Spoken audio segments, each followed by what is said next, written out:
most of the people in farming are making losses. Just as high that even you looking at me are making losses if you are in farming. Why is this the case? Welcome to this episode of the MT Agroeco Tales. My name is Thomas Malonda. It's been a while ever since I released an episode. I've been so busy, decided to first take a break, but that didn't stop the progress on the farm. Like you can see where I'm standing now, you should be able to see some coffee beans here. You should be able to see a bunch of matoke behind me. Oh, for the non-Baganda, bunch of banana. Yeah, so you can see how the section I'm standing in has transformed from when we last recorded an episode. The last time when I was here and recorded an episode, I was with Terence, who did a tour around MT Agroeco Farm, showing you what we had at the time, comparing it with what he had seen the first time when he came when we didn't have anything on this entire farm. And he was happy with the progress, but he's taken long without coming here. I'm sure when he comes here again, he will be so amused because whatever you're looking at, it didn't leave. And also, if you check that last episode, you'll see that the coffee wasn't like this. We didn't have berries on it. We didn't have the bunches formed. But all this has been happening. We've done some constructions on the farm, a store, a house for the person who's going to be based here. We are installing water on the farm to make sure that we can irrigate easily during the dry season. And also when we get our animals, that we should be able to provide them with water easily. So that's what has been happening. It's quite a lot, and I'm super excited for all that we've done. Well, just a reminder, in case this is your first time on this channel, or if you've been on this channel but you have never subscribed to it, I remind you to please press that subscribe button such that you don't miss out on any content that we release. Like I said, we are taking a while without releasing, but I can assure you that we are going to continue with the consistency to make sure that we produce as much content as possible to educate you on how to grow food agroecologically. For all new people who are coming to this channel for the first time, this channel is all about promoting agroecology. And whatever I'm going to be sharing, all that is on the previous episodes, basically and strictly agroecology. So, on this episode, I would like to dig into how we can leverage agroecology to make sure that our farming ventures are profitable. But before I go into that, I want to begin with why you are making losses in your farming venture.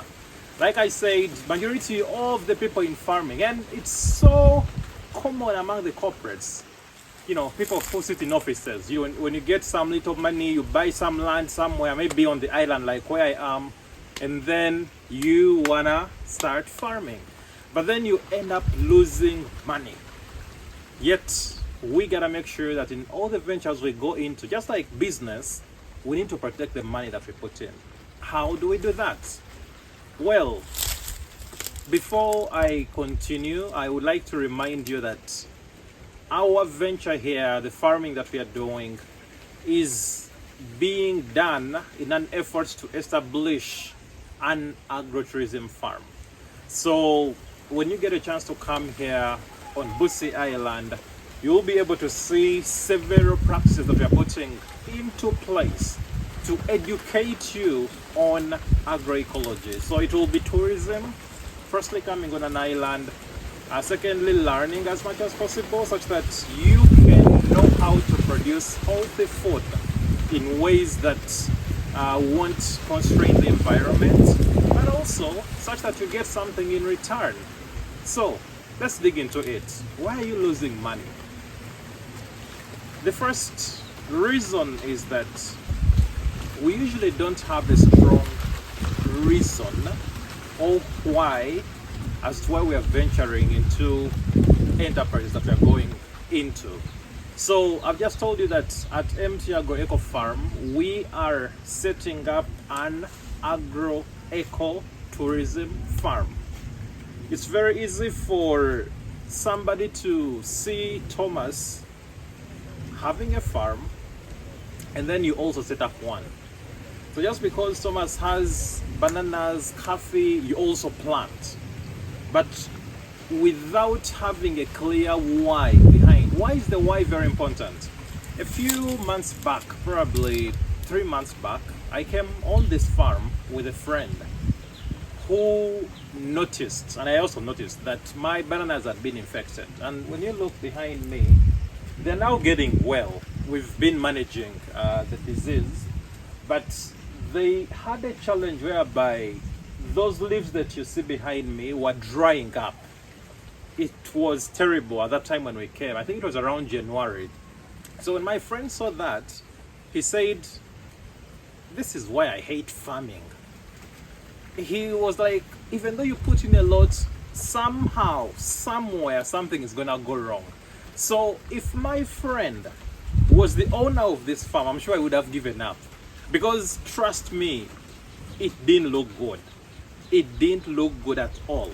So, but because I know and I have a strong why, I was able to stay persistent.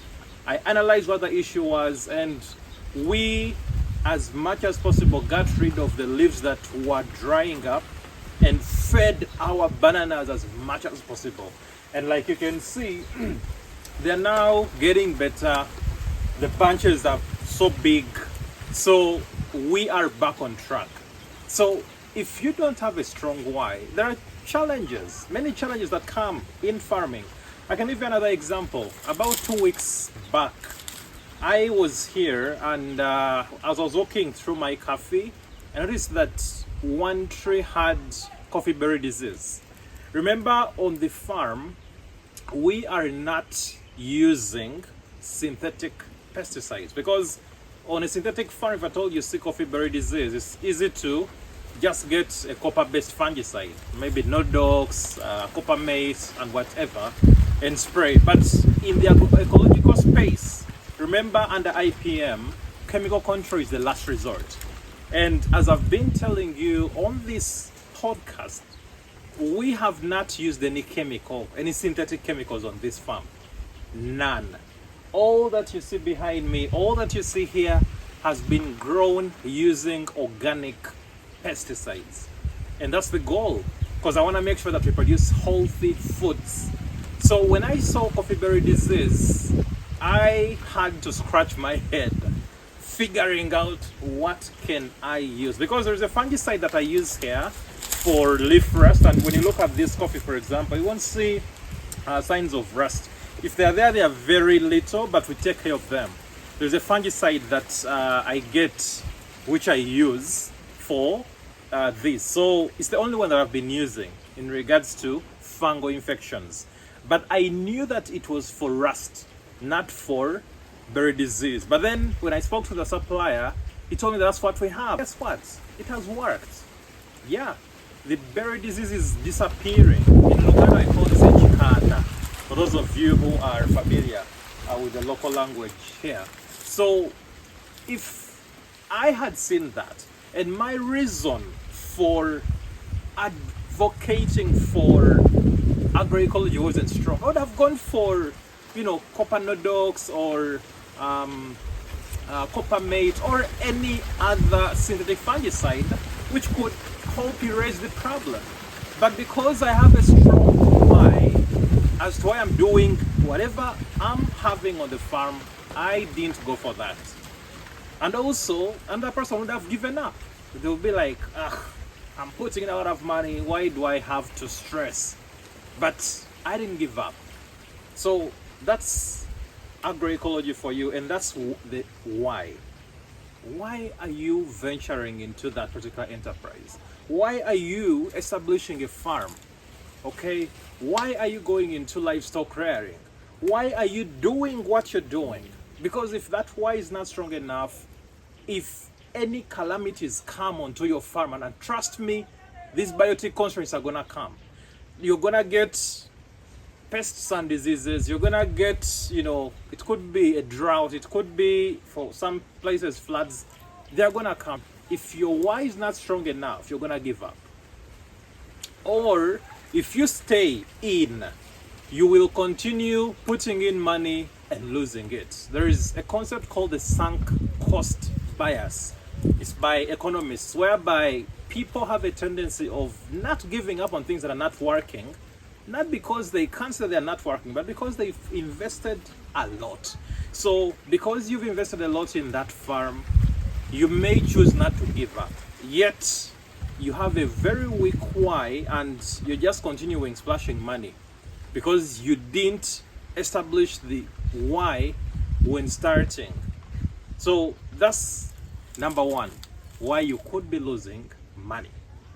Number two, technical ability, the how. The examples I've given with my banana plantations, with coffee berry disease, to some extent I've been able to overcome because I'm an agroecologyist. Okay, I'm an agroecologist.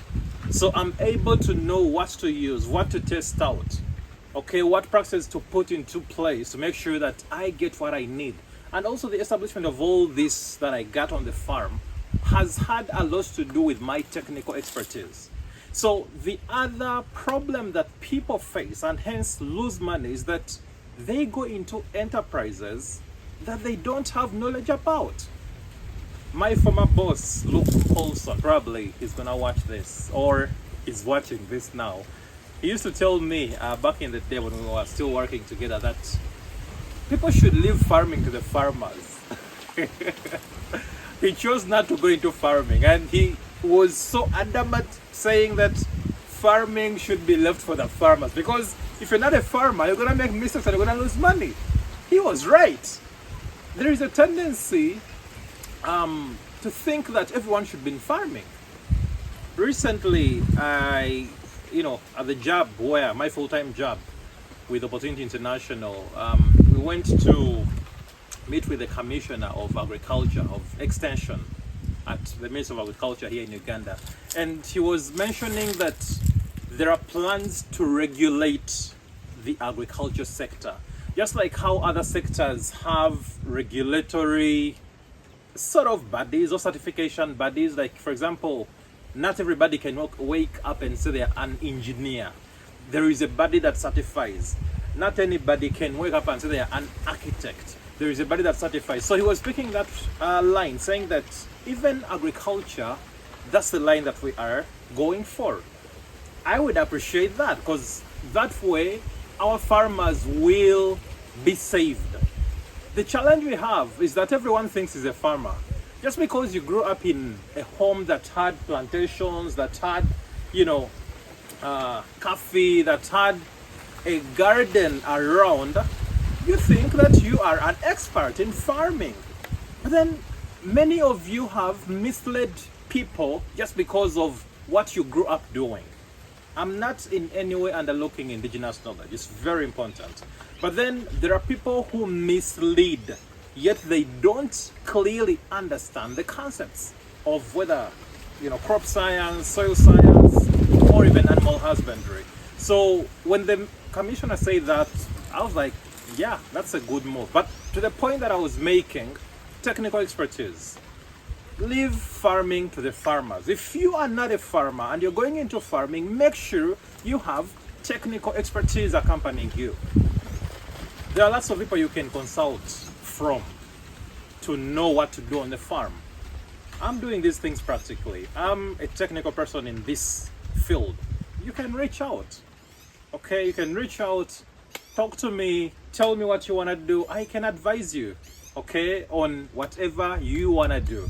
So when people go into farming, just because they grew up seeing plantations rising from the soil or seeing trees that are so old, because many of those coffee plantations in the villages are not stamped. So you're going to find a coffee plantation of about 20 years with diminishing returns in terms of coffee, but then it's been left there for legacy. And then somebody's also proud saying we have coffee at home. Yet that thing should have been stamped long time ago. So whom are you going to consult from in whatever you're going for? I understand that there are a lot of resources you can read. There's literature, but at the end of the day, you're still going to need an expert. If you do not have technical know-how, then you're going to lose money. Or you are already losing money because you don't know what you're doing. Okay, so the other reason that you're losing money is the technical know-how. So make sure that you check that. If you don't know, find out. Go for conferences. We usually have the Harvest Money Conference here in Uganda. But also internationally, there are usually those conferences that happen. Attend them. But if you can't attend, then consult. Okay? Number 3, where are you setting up that venture? My farm is on an island, Pussy Island. I usually come here every 2 weeks, sometimes if I'm so busy, but then at times weekly. But there can be a period where I'm not here for like 2 or 3 weeks. But that doesn't mean work is not going on here. I have somebody who is helping out in my absence.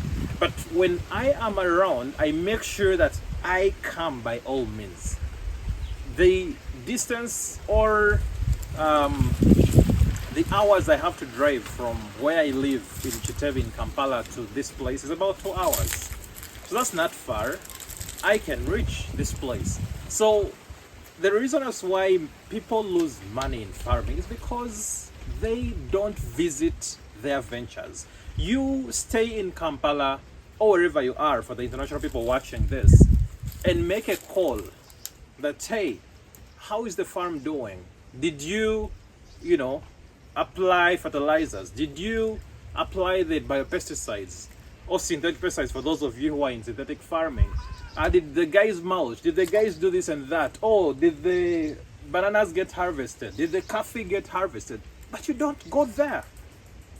There is a friend of mine, James Matovo, who told me at a point that he's a coffee farmer. So he told me that when his coffee is gonna be harvested, he takes leave from his full-time job, goes to the village where he has his farm, and he makes sure as the coffee is being harvested, he is there witnessing everything.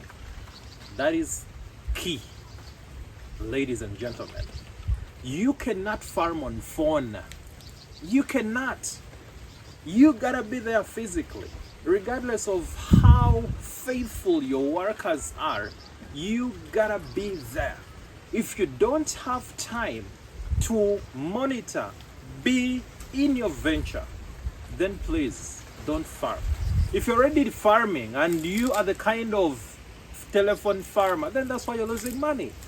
Because it's very easy for someone to take this coffee off and report otherwise. To harvest the matoke, report otherwise. Harvest the cassava, harvest the maize, harvest all the things that you got on your farm and report otherwise. So unless you are there, that's when you'll be able to tell what's really happening and also take note of all that's happening such that if something is not working, you avoid it. And if it's working, you keep it. So that's very important. Where is this venture? And these are very crucial. Even from before you even purchase land, you need to have the why. That's why I started with the why. Like, why are you going into what you're going into? Because if your aim is to set up an agritourism farm like I'm doing here, then you gotta make sure that you're easily gonna get there. Because if at all the distance is not reachable, if at all the roads getting there are not good, you're not gonna achieve whatever you want to have. So it's very important to begin with the why. Like, what are you moving towards? What's that why? Why are you venturing into that particular enterprise? Or why are you setting up the farm the way you're setting it up? Then that's gonna inform the technical ability that you need. Because if you're going agroecological side of farming, then you need to make sure you have agroecologists in your phone dial whom you can consult with. Then the where is key also, depending on what you want to achieve. Okay, so That's the other one. Next one is keeping records. So the other reason as to why we lose money, or you are losing money, because we don't keep records. In my full-time job with OI, we meet farmers sometimes, and a farmer, for example, grows coffee or they grow maize. At the time of harvesting, they get money and they are so excited. But if you ask them to note all that they've spent on, you find out that they're actually in losses. They're not making profits. So this is not only being faced by the smallholder farmers, even you watching me, the corporates, it becomes very hard. I don't know why it actually becomes hard for us to take notes, but it's very easy for you to make lots of transactions without taking record. And before you know it, money is going, but money is not coming back. So that is something that you gotta look into. So those are some of the reasons as to why you are losing money in your farming venture. And I've been hinting on things that you can do to make sure that you put a stop on them. So how can agroecology help to make sure that the venture is profitable?